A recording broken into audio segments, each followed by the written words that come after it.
दोस्तों, मैं रमनिका गांधी, मैं एक होम्योपैथिक विशेषज्ञ हूँ। आज मैं बात करूँगी TSH अगर बहुत ज़्यादा बढ़ जाए तो क्या करनी चाहिए, क्या नहीं करनी चाहिए, और इसके लिए होम्योपैथिक में किन किन दवाइयों का प्रयोग करके इसे कंट्रोल मैनेज किया जा सकता है। TSH यानी कि एक हार्मोन लेवल जो कि पिट्यूटरी ग्लैंड से रिलीज होती है, और चूंकि थायराइड ग्लैंड जो होती है वो हमारे इस नेक के बीच में होता है, एक बटरफ्लाई आकार की होती है, एक तितली के आकार की होती है। यहाँ से T3 T4 इंक्रीज होता है, यहाँ से T3 T4 ही हार्मोन रिलीज होती है। लेकिन जो TSH होती है वो पिट्यूटरी ग्लैंड से रिलीज होती है, और पिट्यूटरी ग्लैंड हमारे मस्तिष्क में होता है।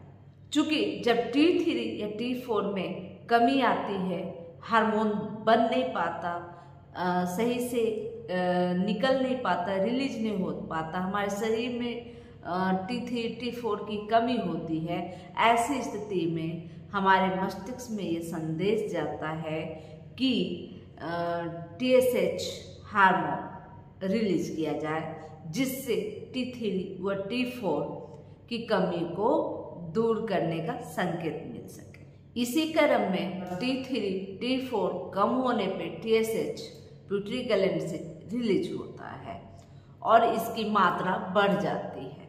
चूँकि रिलीज तो कंटिन्यू होता है, लेकिन जब T3 या T4 में किसी तरह की कमी आने लगती है तो TSH की मात्रा बढ़ जाती है। इस हार्मोन से बहुत तरह की प्रॉब्लम आने लगती है, जैसे कि मोटापा आ सकता है, बहुत ज़्यादा मोटापा भी आ सकता है, या तो दुबलापन भी हो सकता है। इसके साथ बांझपन की शिकायत भी हो सकती है, भूख बहुत ज़्यादा लगता है या बहुत रुक सा जाता है, डाइजेशन सिस्टम खराब हो सकता है, कब्ज रह सकती है या बहुत ज़्यादा डायरिया हो सकता है, बहुत ज़्यादा कमजोरी महसूस होता है, और शरीर के विभिन्न पार्ट में बहुत ज़्यादा दर्द महसूस होता है। चूँकि मैं एक आज TSH बढ़ जाने के ऊपर इसलिए आज मेरा दिल किया कि इसके बारे में जानकारी दूँ। एक मेरे पास एक महिला आई, एक बच्ची आई, और उससे प्रेगनेंसी नहीं हो पा रही थी, और जब प्रेगनेंसी नहीं हो पा रही तो उसकी वजह से वह अपना टेस्ट करवाने गई, जिसमें पता चलता है कि उसका TSH बढ़ गया है, T3 T4 बहुत कम है। हो सकता है उनके जो T3 T4 कम बनने के पीछे आयोडीन की कमी हो सकती है, और इसकी वजह से TSH बहुत ज़्यादा बढ़ा हुआ था और उनकी प्रेगनेंसी रुक नहीं रही थी। मतलब वह माँ बनने के लिए बहुत ज़्यादा उत्सुक थी, लेकिन उनका यह सपना पूरा नहीं हो पा रहा था, और उसकी वजह से वो अपने सारे टेस्ट करवाए, जिसमें पता चला कि उनकी थायराइड बिगड़ी हुई है। चूँकि इससे पहले उनकी बहन का भी थायराइड बिगड़ा हुआ है, यानी कि जो यह उनकी जो समस्या है, उन्हें शुरू से उनके सभी भाई बहनों में यह समस्या थी, तो हो सकता है यह प्रॉब्लम उनकी जेनेटिक रही होगी। तो ऐसी स्थिति में वो मेरे पास आई और उन्हें भूख बिल्कुल नहीं लग रहा था, जबकि आमतौर पे TSH बढ़ जाता है तो लगती है, और व्यक्ति दिन प्रतिदिन बहुत ज़्यादा मोटा होता है। लेकिन वो जो बच्ची थी, वो जो लड़की थी, वो बहुत ज़्यादा दुबली पतली थी। ऐसी स्थिति में उनको जब मैं देखी, समझी, तो पता चला कि उनको एक स्ट्रेस रहा है, और जब से उनकी शादी हुई है तो एक स्ट्रेस, एक विभिन्न तरह की सोच में पड़ी रहती थी कि मेरे साथ क्या होगा, मेरे घर वाले मुझे सपोर्ट नहीं कर रहे, ये कर रहे, इस तरह की एक थिंकिंग में वो हमेशा सोच में डूबी रह रही थी।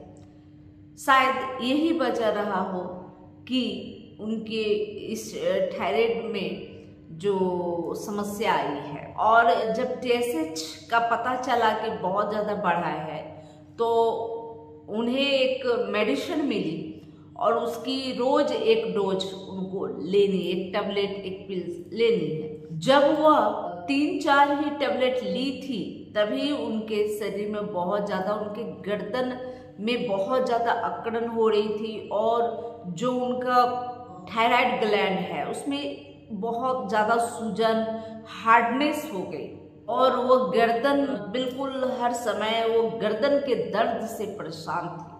इस कंडीशन में वो आई और लगभग मेरे पास आई थी उस समय वह सिर्फ 14 गोलियां ले चुकी थी। लेकिन इसी 14 गोली लेने के बाद वह उनके जो ग्वाइटर बढ़ गए थे और साथ में बहुत ज़्यादा हार्ड हो गए थे। इसमें यही प्रॉब्लम होता है कि कभी यह बहुत ज़्यादा घट जाता है और कभी बहुत ज़्यादा बढ़ जाता है। तो इसकी वजह से ऐसे मरीजों को समझना बहुत मुश्किल हो जाता है और जो थायराइड की नियमित जो गोलियां होती है वह भी कभी कभी इन लोगों को नुकसान करने लगती है।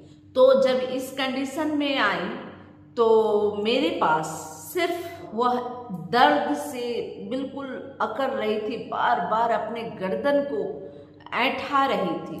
तो ऐसी स्थिति में उनकी समस्या को देखते हुए मैंने जो दवाइयाँ दी वह मैं आज आपके सामने बताने जा रही हूँ, क्योंकि यह एक अजब सी थायराइड की एक अजब सी कहानी थी कि थायराइड का पता चला और वो थायराइड की गोलियां लेने लगी तो उनका ग्वाइटर बढ़ने लगा, उनको गर्दन में दर्द हो गया बिल्कुल बहुत। जब उसको टच करके देखा गया तो पत्थर के समान हार्ड थे।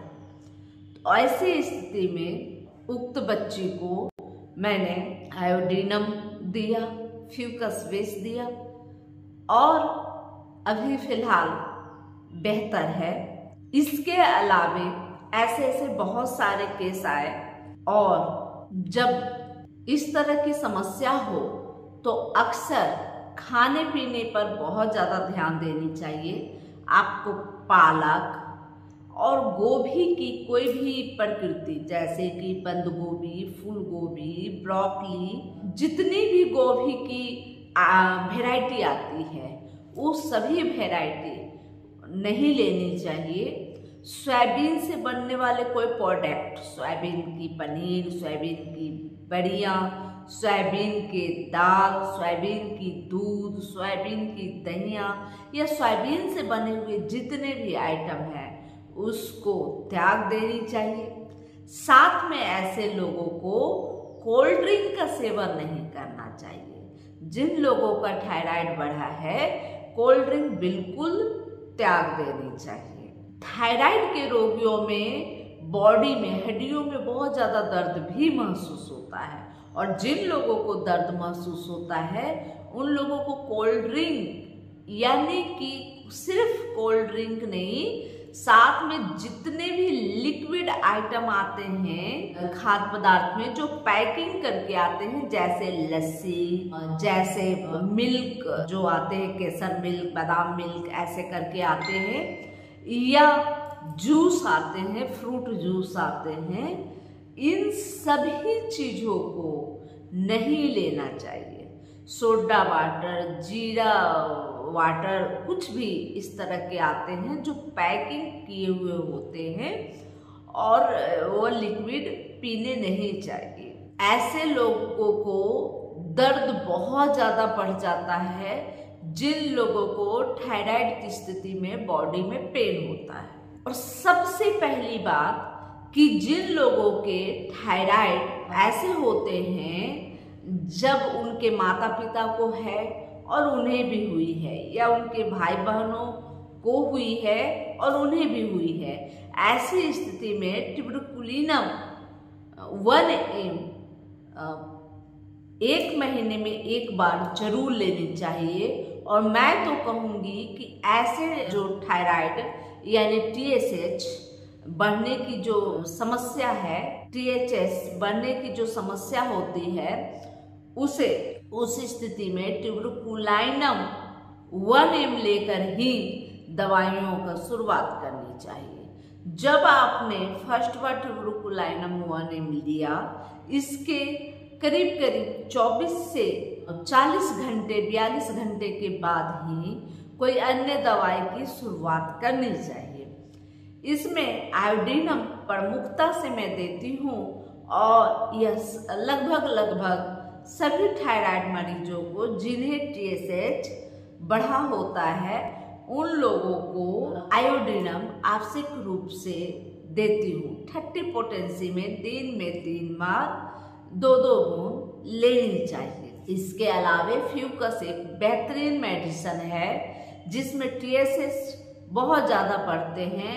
उन लोगों को जो फ्यूकस बेस है, ये बेहतरीन बेनिफिट देता है। इसके अलावे बहुत सारी दवाइयाँ हैं जो व्यक्ति विशेष के लिए कॉन्स्टिट्यूशनल होती हैं और हर व्यक्ति को अलग अलग दवाइयाँ देनी चाहिए। उनकी समस्याओं का पूरी निरीक्षण करने के बाद दवा उन्हें बेहतर फायदा करता है। अगर भूख ना लगे, पेट फूला फूला लगे, गैस बहुत ज़्यादा बने, ऐसी स्थिति में आप चाइना 6 का भी इस्तेमाल कर सकते हैं। चाइना 6 यानी कि सिंकोना। और जब आपको बहुत ज़्यादा शरीर में दर्द भी महसूस होता है, तो आप साप्ताहिक मेडोराइनम 1 ले सकते हैं। लेकिन ये सप्ताह या 10 दिन के अंतराल पर ही मेडोराइनम 1 की एक डोज लेनी चाहिए।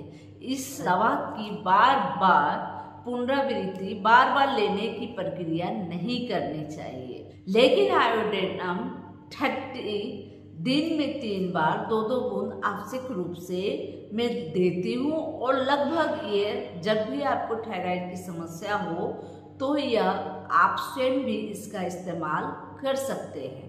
लेकिन दुविधा यह होती है कि किस तरह के मरीज हैं, कितनी उम्र है, कितनी बड़ी परेशानी है, उसके अनुसार पोटेंसी व मात्रा दोनों ही निर्धारित की जाती है। और इसके लिए आप चिकित्सक से जब तक नहीं मिलेंगे, तब तक संभवतः आपकी जो दवाएं लेने की जो प्रक्रिया है वह हो सकता है रॉन्ग हो सकता है आपको फायदा ना करे। इसलिए जब भी आप दवा लेने की चेष्टा करें तो आप किसी कुशल चिकित्सक के गाइडलाइन में ही दवाइयाँ उपयोग में लाएं, जिससे आप बहुत जल्दी अपनी समस्याओं से उबर सकते हैं, स्वस्थ हो सकते हैं और आपको कोई नुकसान भी नहीं उठाना पड़े। यह जानकारी अच्छी लगी तो लाइक करें, सब्सक्राइब करें और बेल आइकन जरूर दबाएं। जय हिंद, जय भारत।